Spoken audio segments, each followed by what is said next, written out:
ভারতের নাগপুরে যখন হিন্দু মুসলমান তীব্র সহিংসতা, তখন ভারতে বসে ভারতীয় সংবাদ মাধ্যমে এসে বাংলাদেশে সংখ্যালঘু নিপীড়ন ও ইসলামিক উগ্রবাদের উত্থান প্রসঙ্গ তুলে সংবাদের শীর্ষে উঠে এসেছেন মার্কিন গোয়েন্দা প্রধান তুলসী গ্যাবার্ড।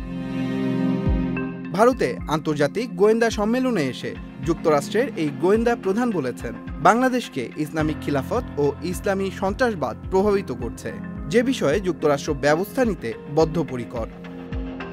ভারতীয় গণমাধ্যমে এসে যুক্তরাষ্ট্রের গোয়েন্দা প্রধানের এই বক্তব্যের পরপরই তৈরি হয়েছে তীব্র সমালোচনার ঝড়।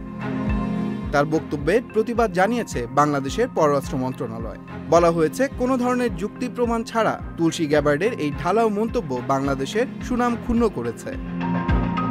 এই ঈদে জামা জুতো অ্যাকসেসরিজের ডিসকাউন্ট।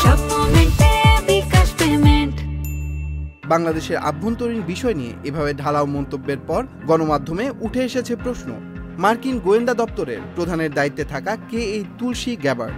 আল জাজিরার প্রতিবেদন বলছে, এক সময়ের সামরিক বাহিনীর সদস্য তুলসী গ্যাবার্ড ডেমোক্রেটিক পার্টির সদস্য হিসেবে রাজনীতি শুরু করলেও দলবদলের হাওয়ায় যুক্ত হন রিপাবলিকান পার্টিতে।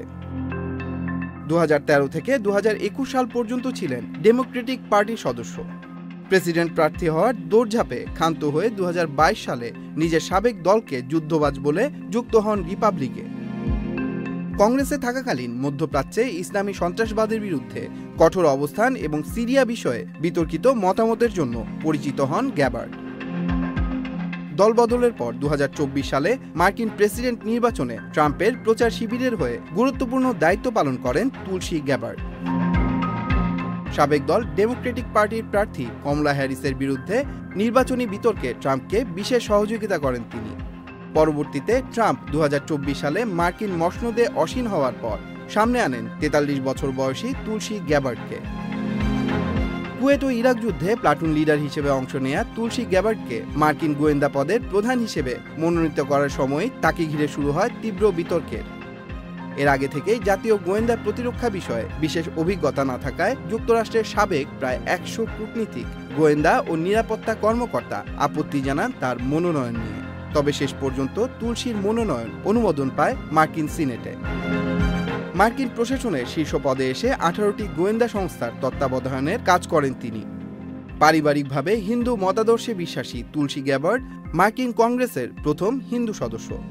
1981 সালের 12 এপ্রিল মার্কিন যুক্তরাষ্ট্রে জন্মগ্রহণ করা তুলসী গ্যাবার্ড ক্যারল গ্যাবার্ড এবং মাইক গ্যাবার্ডের 5 সন্তানের মধ্যে চতুর্থ সন্তান।